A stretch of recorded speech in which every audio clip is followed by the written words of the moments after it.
the second presentation, which will cover the second topic as I discussed in my introduction PowerPoint. Here I will be talking about sliding environment and sliding conditions. So a quick review of PTFE. So PTFE is stands for polytetrafluoroethylene, and the chemical structure of PTFE is seen right here, where you have carbon and carbon bonded to each other covalently, and each carbon atom is further covalently bonded to two fluorine atoms. And this particular structure keeps repeating to form a very long chain.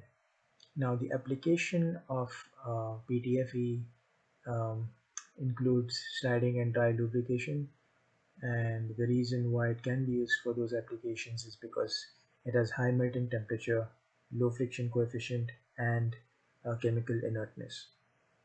The main concern with the usage of PTFE, however, is that it has undesirably high wear rates in the range of 10 to the negative 3 mm³ per nm, which makes it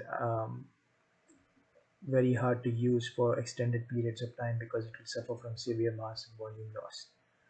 Over the years, different research groups have performed a lot of different research to understand why PTFE suffers from such a high wear rate, and have tried to improve the wear rates of PTFE by changing certain aspects, as we'll see in the presentation. Topics to cover. I have few topics in this presentation that I will be covering. To begin with, type of filler. In this we'll have three subtopics: standard fillers, non-standard fillers, and exotic fillers. Then I'll be covering sliding speed, sliding distance, applied load, sliding temperature, and the type of motion. So basically, all these parameters will be changed in these studies, and how the wear rate and friction is affected by changing these parameters will be observed. To begin with the first parameter type of filler, let's look at standard fillers. Before I begin talking about this, I will mention that this research was done in 1981. So this was done long ago, fairly long ago, and at that time this field was relatively new. So the research that this provides an insight into the early development of the tribological field and how the research was conducted in those days. So as you can see, a lot of things are being changed in this research. You have average sliding speed in the range of 0.1 and 2.5 meters per second. Then load is also changed between 10 Newton and 50 Newton. And if you look at the specimens, you have 7 specimens. You have glass fiber PTFE, bronze PTFE, zirconium oxide, titanium oxide, molybdenum sulfate, graphite, anthracite B. So a lot of different fillers, a lot of sliding conditions and loading conditions. So this paper has done a lot of has done a lot of research in terms of how changing these a lot of different parameters can affect the wear and friction properties of PTFE and its composites. Let's begin with looking at the friction results. So we have zirconium oxide performing the worst in both cases. So the graph on the left is for 10 Newton and graph on the right is for 50 Newton. So regardless of the load, the friction coefficient performance for zirconium oxide was the worst. Whereas on the other hand, although you can see that there is some variance in the values of friction coefficient for different composite materials, however, all of these values are in the range of 0.2 to 0.3 or 0.2 to 0.35 for 10 Newton and 50 Newton loads. So these values are concentrated in that region. Looking at the wear results, there is a lot of information that can be seen from these graphs.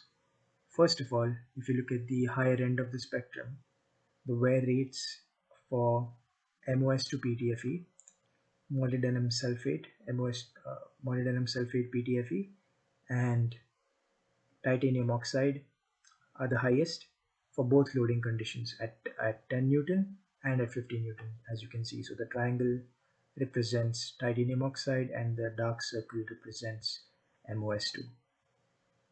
And on the other end of the spectrum, the lowest wear rates for 10 Newton loading is seen for bronze PTFE, which is a square, dark square, and or for 50 Newton loading, you have a white square, which is basically glass fiber PTFE. And generally speaking, for other composites, increasing the load from 10 Newton to 50 Newton um, resulted in an increase in the specific wear rate. So this is a very interesting graph. You can also see how sharp the changes are. So in the range of 0 to 1 for molybdenum sulfate PTFE, the wear rate is going down and then it sharply increases. And if you look at titanium oxide, it's low at first and then it's increasing sharply. So these MOS2 PTFE and titanium dioxide PTFE are heavily dependent on sliding speed. Now this is a result for the worn surface using scanning electron microscope. So let's look at the first image here. We have MOS2 PTFE. Now MOS2 PTFE is basically molybdenum sulfate PTFE, and we are looking at the 50 Newton and 1.5 meters per second speed. So if we look at the graph at 50 Newton, so this graph in 1.5 meters per second speed. So look at how high the wear rate is. So basically this graph is suggesting or is trying to explain that wear rate. As you can see, the surface is very flaky, which basically prevents a stable transfer film forming and therefore having a lower wear rate. If you look at MOS to PTFE, 10 Newton, 0.1 meters per second, 0.1 meters per second. So if you look at 10 Newton, 0.1, so between 0 and 0.5, very close to this point, the wear rate is very high. And the reason why the wear rate is very high is because these fibers are representing, or these fibers are suggesting that that a large-scale destruction of the banded structure of PTFE has occurred, again resulting in high wear rates. On the other hand, if you look at graphite PTFE at 50 Newton, 1.5 meters per second speed, the surface is less flaky, almost no flakes are seen, and the fillers are being embedded into the PTFE matrix. And you can see clearly here for graphite PTFE at 1.5 meters per second speed and 50 Newton loading, your wear rate is much lower as compared to titanium oxide and molybdenum sulfate. So these results are complementing what we have seen in the earlier graphs. Now the reason why these wear rates are different and the friction values are different is suggested by this group.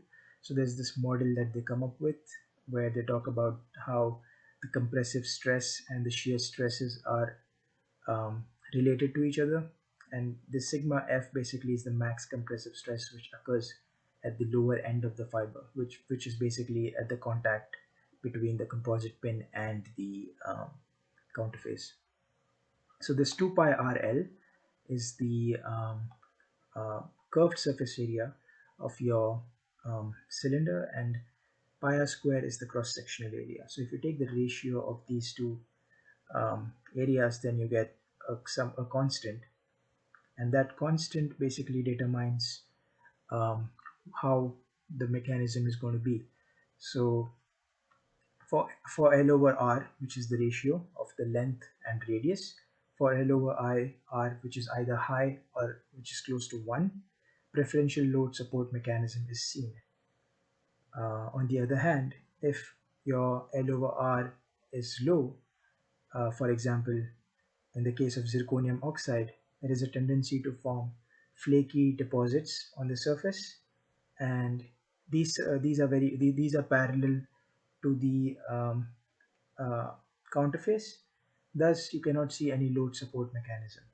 So, depending on the size of L over R, either you will see preferential load support mechanism or you will not. On the other hand, if you look at the friction values, first thing you can see in this graph of friction is that these values are very close and are not changing by that much. And the reason is that for most PTFE samples, a transfer film has formed, and once the transfer film has formed, it's not the PTFE and the counterface that are sliding against each other. It's the PTFE composite and the PTFE and the layer of PTFE or a few layers of PTFE that are sliding against each other, which are giving similar friction values. Um, on the other hand, for zirconium oxide, there is no transfer film that is formed, and because there's and the reason why they're suggesting uh, and the reason why there's no transfer film formed is somehow related to the size of the filler. So if you look at these look at this information, you can see that the zirconium oxide particle size is very large, 350 micrometers. So um, it's a uh, large large as compared to others, which basically suggests that somehow the size of the filler particles is important in determining the friction. Now let's move on to another study which was conducted fairly recently, and this one is about non-standard fillers. So we can see here we are using beryllium oxide and germanium oxide, and this is basically a electron microscope image. And the reason why this image is taken is basically to ensure that the vendors reported values are actually the particle sizes. Now in this study, the filler weight percentage was changed 1 to 5 and 10% for beryllium and germanium oxide. And one more thing to note here is the size. Alumina is a nano on the nanoscale, and beryllium and germanium oxide are in the microscale. So there's 1,000 times difference, and that will be um, a fact that will be something I'll speak about even more in the future slides. So beginning with the wear rates, clearly, as you can see, initially during the initial phases of the cycle, there is a higher volume lost for beryllium and germanium oxide, and the volume lost is lower for Al2O3. However, with increasing sliding distance, the Al2O3 volume lost is approaching similar values to beryllium oxide and germanium oxide. Um, but interestingly enough, if you look at the differential wear rate, um, the wear rate is initially high for beryllium and germanium oxide, but it goes down gradually into the ultra low wear range. So so GeO2, BeO, and Al2O3 are performing similar after a certain distance has formed, which basically suggests that after a stable transfer film has formed on the counterface, the wear rates are gradually going down in the ultra low wear range. Now looking at the friction values, as you can see, beryllium and germanium oxide perform slightly better in terms of friction values, so they're lower, but not that much of a difference. The Al2O3 has roughly 0.2 as its friction value, whereas BeO and GeO2 have values close to 0.15. Now this is basically looking at the transfer film morphology. A couple of points here. Clearly, first thing I'll mention the color. The slightly orangish brownish color is seen for composites that produce ultra low wear, and the reasoning is due to the friction induced degradation of the composite. Now let's look at the coverage for all three samples. The transfer film coverage is high, meaning that a significant surface area of the counterface is covered by a transfer film. Um, and if you look at the surface profilometry, you can see that the transfer film is thin.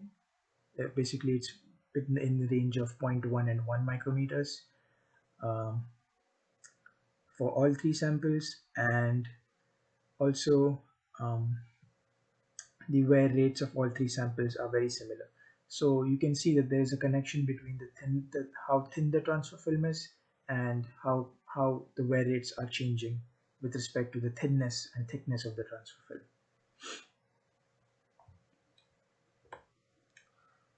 Now let's look at the XPS and ATR FTIR images. So um, this basically is an analysis of the chemical composition of the unworn and worn surface. So this basically tells you the presence of the type of chemical bonds that are that are present when you are doing these infrared spectroscopy scans.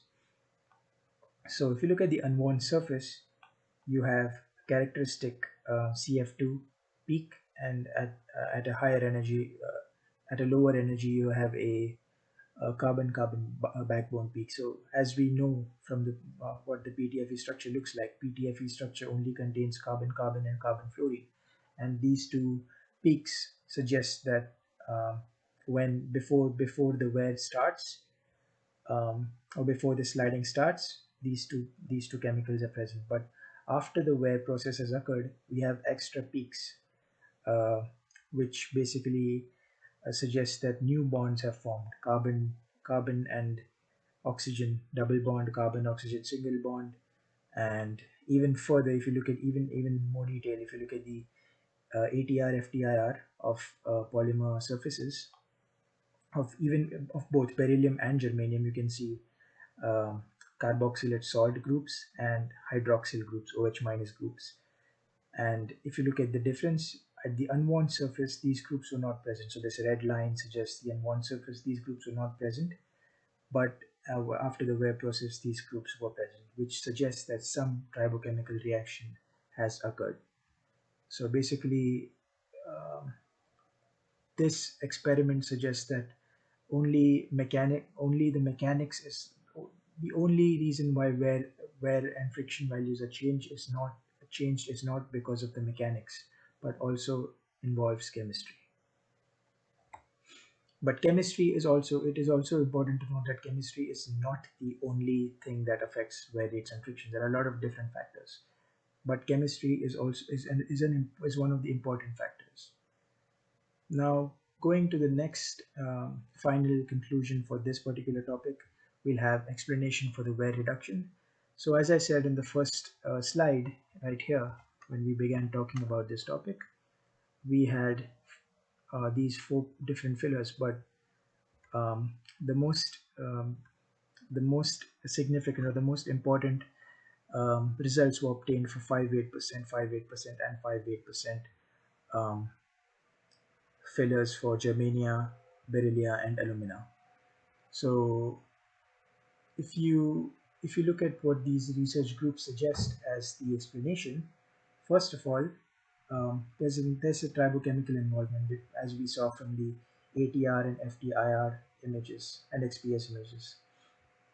But another interesting thing to note is that the location of beryllium and germanium with respect to alumina. So they are diagonally located as compared to aluminium on the periodic table, and because maybe that is also an important consideration, because the wear rates and friction coefficients that we have seen in this study are similar to what we have seen for alumina. And another thing is that this group suggests the influence of particle size and weight percent of filler, because 5-8% fillers were um, were selected for comparison, and the particle size, the group suggests that the size of the particle is also somehow responsible for for the observed wear rates, because like I said earlier, keep in mind that alumina used in this study was nanoscaled, and the other two fillers used were microscaled, zero point 0.5 and zero point 0.5 micro, and between zero point 0.5 and 5 micrometers. So these fillers are basically somehow involved in the subsurface crack prevention, and thus they are giving lower wear rates. However, this research group was not able to definitively suggest um, the reasons that were um, actually causing this reduction in wear rate, because this was the one and only research that I found, and this was the one and only research that I found which dealt with the usage of beryllia and germania fillers. So even more research has to be done to understand what exactly the role of beryllia and germania is in determining the friction and wear of the composite that it forms. Now looking at the final topic in the type of filler, which is exotic fillers. So why do I say exotic fillers? Exotic fillers meaning they have used ultrafine diamond. So it's an exotic, expensive filler. So we'll be looking at this particular study as well. And in this study, they changed two things: the concentration of the weight percent of ultrafine diamond and the average normal load. So as you can see, this was the experimental setup. They had a ring on plate, um, tribometer that they used here.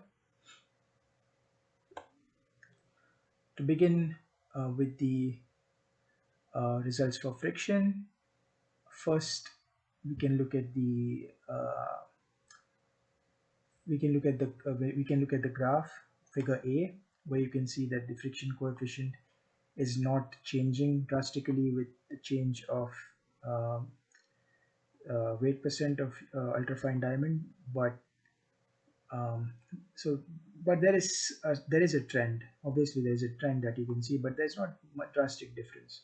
So you go initially, the friction go is a little bit high, and then it goes down, and then it starts rising up again, but this is a uh, very slight change in values, and the lowest friction coefficient is seen to be at 0.018. and and keep in mind that this figure A represents constant load at 200. So the normal load was 200 newtons and it was kept at a constant value. In this particular figure B, what has been done is that the research group changed the load but kept the weight percent constant, and they also compared the values of friction with PTFE without any fillers. So as you can see, the PTFE, again, there is a trend with increasing load. The friction coefficient slightly increases for PTFE and slightly decreases for the filled PTFE, but again there's not much of a drastic uh, difference in the values. And the results for wear with changing filler concentration. This is a very important graph. It clearly shows one simple thing that is going on initially at 0. So for the unfilled PTFE, highest wear rate is seen, and um, as you increase the filler content, there's a monotonic decrease in the wear rate. However, it is important to note that the decrease becomes marginal when you increase the wear rates, when you keep increasing the wear rate. So the reduction in the amount of reduction in the wear rate is not very big by change if you change the fill if you keep increasing the weight percent. And this graph basically was formed when the load was kept constant at 200 newton. Now in this case they kept the weight percent constant, but they changed the load. So changing the load, increasing the load, resulted in an increase in the wear rate uh, for the filled uh, for the filled PTFE for the filled PTFE with the UFD, and similarly even for unfilled PTFE, um, increasing load resulted in an increase in the wear rate. However, the UFD, um, however, there's a huge difference in the wear rate, obviously, right? Because the filled PTFE has a much lower wear rate than the unfilled PTFE.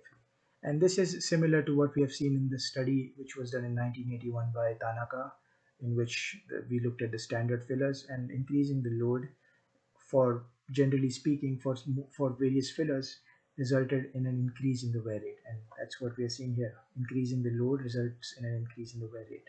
So this is also consistent with a study that was done earlier. Now these are results from DSC. DSC is basically differential scanning calorimetry, and this basically measures the heat of fusion. So these graphs basically, or this image basically suggests that as you go from A to F, there's a general increase in the value of your heat of fusion, and A stands for unfilled PTFE and F stands for the maximum weight percent PTFE. So increasing the weight percent increases the thermal stability of PTFE. So heat of fusion would mean it basically increasing the heat of fusion would mean that it becomes more, it can absorb more heat before changing phase. So that is basically what this what this image suggests. And this research group suggests that putting these fillers into the PTFE matrix is somehow responsible for the improvement of the crystallinity of PTFE, which results in improved wear rates for higher filler content. Now, explanation for the observed friction coefficients and wear reduction.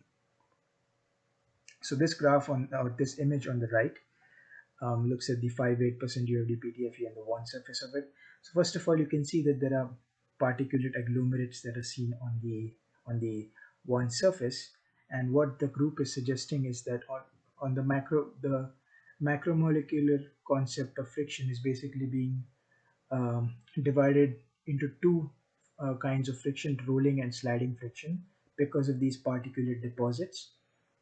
And that is the reason why the friction values um, are as we see in those graphs. On the other hand, if you look at the wear debris, for unfilled PTFE, the wear debris is very large, and for the filled PTFE at 5-8%, the wear debris is very small. Or I mean, for both of them, you have wear debris, but the wear debris is the size of wear debris is about 10 times smaller than the size of wear debris seen um, for the unfilled PTFE. Also, the research group suggests that the nature of the UFD, the nature of the UFD filler is non-abrasive in nature, which is why it promotes the transfer film formation. It readily promotes the transfer film formation, which basically results in a stable and adhered transfer film on the counterface, and in turn, this results in an increased wear resistance and decreased wear rates. Now, let's look at this study, which will deal with sliding speed and temperature. Now, this study was also done fairly a long back in 1992. Um, and in this study, um, they used these four fillers. So in those times, these were the generally used fillers, and so 15% graphite, 25% glass, and 40% bronze. So if you remember in the 1981 study, the first study which I showed in this presentation, they also had these fillers involved among other various fillers. So in this particular study, the range of temperatures, the range of speeds was from 0 to 0.2 meters per second, and the average temperatures tested were 23, 40, 54, and 66 degrees Celsius. So first we look at the wear and friction results at the ambient normal room temperature. T equals 23 Celsius, 23 degrees Celsius. So there was this one transition phase according to the study. So before this transition speed, which was approximately 8 times 10 to the negative 3, um, before this transition speed, the wear rates of various samples and unfilled PTFE were very close to each other, very similar. But after approaching this transition speed, if you increase the sliding speed beyond this transition speed, then the wear rate for unfilled PTFE um, went up from mild to severe. So there was a transition from mild wear to severe wear from 10 to the negative 5 to 10 to the negative 3. Um, on the other hand, if you look at the samples of 15% graphite, 25%, and 15% graphite and 25% glass, you can see that the values are in the low wear range, with the lowest wear being seen for the 40% bronze, and um, slightly higher wear seen for the 25% glass PTFE. But increasing the speed even further led to an increase in the wear rate of the 15% graphite. On the other hand, looking at the friction values, there was a lot of variance in the fillers and how the friction values for those fillers change with the average speed. So again, there was a transition speed here. So for 0.01, before 0.01, the friction values were similar, but or were concentrated in this particular region between zero point 0.1 and zero point 0.2. But after increasing this average speed beyond this point, as you can see, the 40% bronze PTFE had the lowest friction, and the 25% glass PTFE had the highest friction, and the other samples had friction in that were very close to zero point 0.2. So there was not much change in the 15 weight percent and the unfilled PTFE of values of friction. Now looking at the wear and friction at different um, temperatures. So if you look at this 23, 40, 54, and 66, so this is the legend here.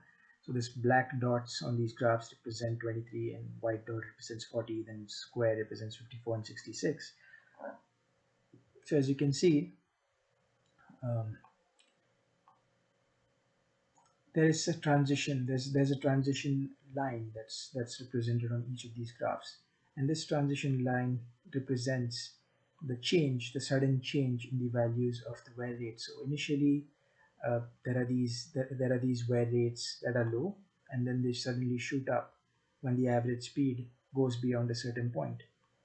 And as you can see from these graphs, that increasing the increasing the temperature. So if you look at these temperatures increasing, so at 23 degrees Celsius, the average sliding speed required for this transition to occur is small. Then at 40 degrees Celsius, you need even more speed. At 54, there's even more speed, and at 66, the highest transition speed is required. Highest average speed is required for mild to severe transition. Another thing that um, that can be seen from these graphs is the axis. You have average speed, and then you have a shifted speed. So there was a Arrhenius temperature relationship which was used to come up with this value of um, this factor AT for different temperatures. So the reason why that Arrhenius relationship was used was to incorporate viscoelastic properties of PTFE. Now looking at the friction values, there's not much of a difference in the friction values with sliding speed. They are increasing. Um, the general trend is that it seems that the values are increasing, but they're still fairly in the range of in the range of point 1 and point 2. So as you can see, the relative to the mild to severe transition of the wear rates, there's not much of a drastic difference in the friction coefficients for different temperatures and different speeds. So these are the results from SEM, which is basically scanning electron microscope. So this is the initial phase, so initial run-in phase. So this graph suggests, or this image suggests that a tribofilm is being drawn. So if you look, when you look at, so this basically, if you look at the transfer film on the counter face, what is going on is that the films that are the transfer films that are forming are not are not able to sustain themselves, and they are being drawn as sliding occurs in the initial running phase. And this sliding basically results in wear debris formation, because layers of PTFE um, get pulled out or drawn out um, from where they were, and get pulled out and drawn out to form wear debris, and they get deposited on the edge of the wear tracks. In the mild phase, as you can see, um, for A, which represents unfilled PTF, you have the maximum amount of wear debris, and as you go to B, C, and D, you can see that the wear debris is smaller and lesser in concentration on the surface, and that is consistent with the wear results. Unfilled PTFE has the highest wear results, which is basically resulting from an unstable transfer film that is being formed, and the other samples have lower wear rates because of a relatively more stable transfer film being formed. Now the explanation for this group also suggests an explanation for wear reduction. So they suggest that um, the fillers so the fillers used in this study, glass fiber, bronze, and graphite, they are responsible for the decrease in wear rate because they accumulate at the contact surface, so where there's contact between the composite pin and the counterface. So there are fillers accumulating at that contact, which basically decreases the contact area between the composite and the transfer film that is being formed, which basically results in decreased wear rates, because that would mean that there's lesser abrasion to the transfer film, thus resulting in more stable transfer films. And because of this reduced contact area, um, there's also decreases the um, possibility of subsurface cracks being propagated. In this is the topic in which we'll be looking at how the type of motion affects the wear of PTFE. So we don't have any composites in this research. So nobody the research did not include any composites, like for example alumina composites, molybdenum sulfate, PTFE. No, they only had in this research they only performed tests with pure virgin PTFE. But the interesting thing that they studied was how changing the motion affects the wear of PTFE. So here you have normal pressure, normal pressure, normal pressure. In the first image you have USM, which is unidirectional rotating motion. So you will have this lower disk rotating and this sample being stationary.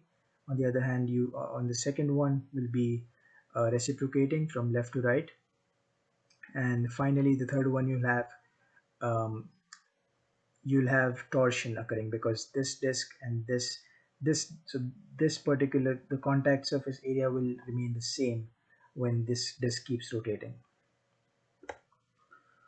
Now, for these different types of motion, the friction values are determined, and as you can see, again, the lowest friction value is seen for the rotation motion, unidirectional rotation motion, and the highest value is seen for the torsion motion. However, there's not a drastic difference in the values. So you can see that the lowest friction is zero point 0.1 and the highest friction is roughly 0.12. Here, there's a huge difference in the wear rates, because now URM, um, which is the I'll refer to rotational motion as URM, reciprocating sliding motion as RSM, and torsion motion as FTM henceforth in this presentation. So URM has the highest wear rate, and the lowest wear rate is seen for FTM. Because of the complexity involved in understanding what is going on at the surface, this research group conducted a simulation using finite element analysis, and these were the results that they obtained from uh, conducting the simulations. So first of all, what can be seen from this Q over P? What is Q? So Q was the shear stress, and P was the normal pressure acting on the surfaces. So if you look at the graph, you have URM, which is the black line, which has the lowest ratio Q over P, and FTM, which is the highest ratio of Q over P. And as you can as if you can recall, the highest friction coefficient was seen for FTM and the lowest friction coefficient was seen for URM, and that is in congruence with what can be that is complementing what can be seen from these simulations, because the highest Q by P ratio is seen for FTM. So there is a dependence, there's a relationship between the distribution of how shear stress and the distribution of shear stress and the contact and nominal contact pressure or the maximum contact pressure um, in terms of friction coefficients. On the other hand, this graph um, suggests how the wear values are, how the values of wear, um, why the values of wear are what we have seen they are in the earlier graph. So if you look at this graph, you have for the lowest, so for the lowest contact radius, the maximum normal pressure is low, and for higher contact radiuses, the maximum normal pressure is high, as you can see. So when the radius is large, the contact pressure is also large, and when the radius is small, the contact pressure is also small. So why is this? First of all, we need to understand that the surfaces that are coming in contact to each other are not continuous, right? Because the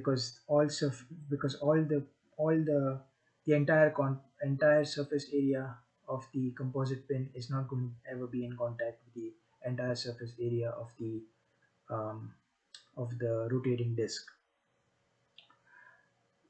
So because of therefore there's something called nodal analysis. So pressure is equal to force over area. So which basically means that more if more nodes are connecting to each other, then the pressure will be lesser because um, because the contact area will be large, and if lesser nodes are connecting to each other, then the pressure will be greater because now the contact area is smaller. And this basically this makes sense if you look at the graphs for URM, RSM, and FTM. Now URM, unidirectional rotation motion, has the highest wear rate. RSM, which is the reciprocating sliding motion, has the medium wear rate, and the um, FTM has the lowest wear rate. And even from the studies that we have done earlier, we know that in general what happens is that increasing the load results in increased wear rates. So and as you can see, the maximum normal pressure for FTM is the lowest, the maximum normal pressure for RSM is mediocre, and the maximum normal pressure for URM is the highest, and that corresponds to what is seen in these graphs. Now, a summary of what we learned in this presentation. First of all, the friction values did not change drastically for various parameters that were studied. Okay, there were changes in the friction values, but they were not very the changes in there were the changes in the friction values were not comparable to the changes in the wear values that we saw when a lot of different parameters were changed. So, for example, increasing the sliding temperatures led to an increase in wear rates um, because there was a you could see that there was a mild to severe transition that was occurring for increasing sliding temperatures and increasing sliding speeds. Now, another thing that we learned in this study was how the different types of motions affected the wear rate, with rotating motion having the highest wear rates and the torsion motion having the lowest wear rates. Um, we also looked at various fillers, how the various fillers affected wear, whether they improved wear of PTFE or whether they decreased wear of PTFE, reduced wear of PTFE. But there was no filler which actually produced results that were worse than the results of unfilled PTFE. So one thing that we can say from all of this is that unfilled PTFE had the worst wear rate as compared to any composite that was studied in this research.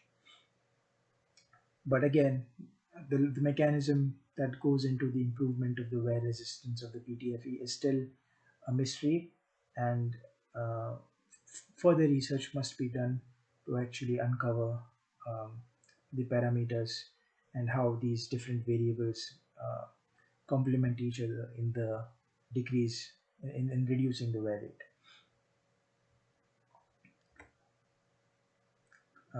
Finally, before I conclude, I would like to thank I would like to acknowledge Miami University Library Resources Google Scholar because I found my articles from I found the research articles from these resources, and I would also like to acknowledge Kaltura recording tool because I was able to create this video using that software.